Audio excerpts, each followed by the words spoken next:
Hello students, in this video I will teach you chapter number 4 from English Reader. Please open your books and read along so that you understand in a better way. The name of the fourth chapter is School is a Temple.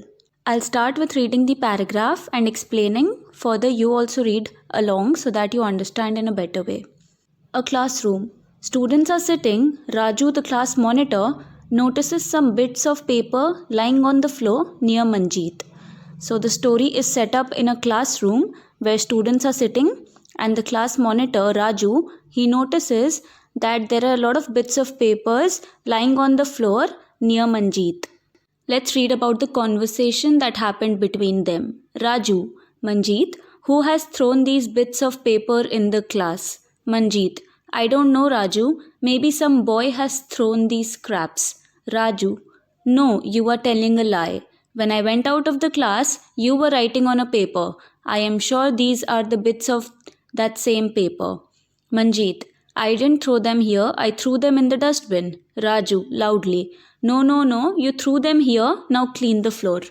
Raju asked Manjeet who has thrown these bits of paper in the class on the floor. And Manjeet says that he does not know, maybe some other child has thrown it.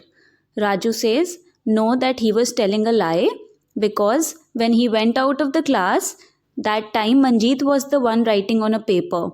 So Raju thought that Manjeet was the one who threw the bits of paper on the floor. Manjeet denied. He said that he did not throw them on the floor, he threw it in the dustbin. But Raju loudly said that no, Manjeet was the one who threw it on the floor, and then further he asks Manjeet to clean the floor. Manjeet, when I didn't throw these bits of papers, why should I clean them? Both start quarreling. Just then the class teacher enters. So Manjeet says that he did not throw the bits of papers on the floor, so why should he be the one cleaning them? And while they were fighting, quarreling means fighting. Then at that time the class teacher had entered the class. Teacher, boys, why are you making a noise? Manjeet, sir, Raju is blaming me. He says that I have thrown these pieces of paper here. He is telling me to clean the floor also. It's not my job. So when the teacher entered, he shouted and he was asking why are they making noise. So Manjeet replies, he tells the class teacher that Raju was blaming him. He was saying that he was the one who had thrown the pieces of paper, but it is not the truth. And because he did not throw it on the floor, why should he pick it up? It is not his job. Teacher, boys, at first be quiet and listen to me patiently. Tell me, if your body becomes dirty, who cleans it?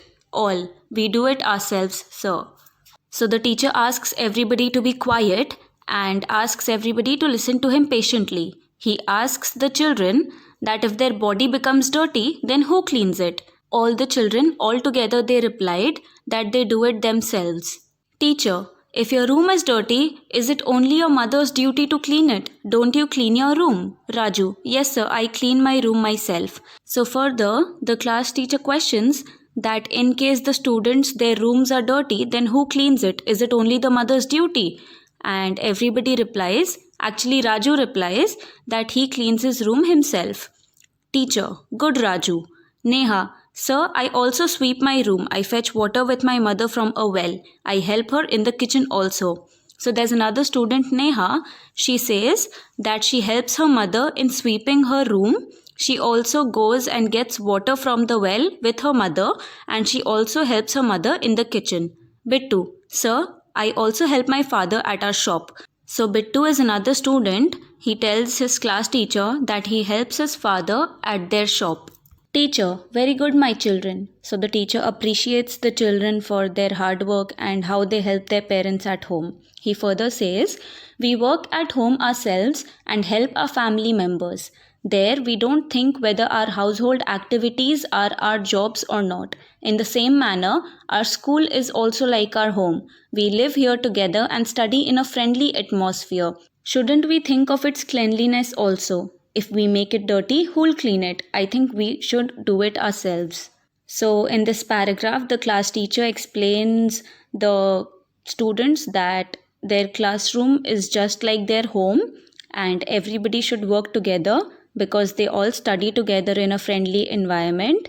So everybody should take care of the cleanliness and nobody should blame others for doing anything. They should be the ones doing all the hard work equally.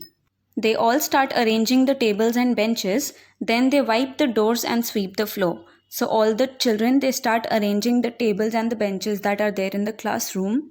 They also wipe the doors and they also sweep the floor. Raju, I will remove all the cobwebs on the wall. Using a stool, I'll clean my school. So Raju takes the duty of cleaning all the cobwebs on the walls of the school with the help of a stool. Neha, I'll sweep the floor and wipe the door using a broom. I'll clean my room. So Neha says that she's going to sweep the floor and she's also going to wipe the door. With the help of a broom, she will clean her room. All, we'll grow flower plants with teachers and aunts. School is our temple, knowledge is ample. So all the children say that they are going to grow plants which have flowers with the help of their teachers and aunties, and they believe that school is their temple and knowledge is ample. Ample means it is countless, it is a lot. It can never be enough. Lastly, the teacher says, "You are all right, let's make our school bright. If we are dutiful, Bharat will be beautiful." So at last, teacher says that everybody should make their school bright by cleaning it, and if they fulfill their duties, then Bharat will also be beautiful. I hope this chapter has also been understood. That's it for today's video. Thank you so much for the patience, all of you.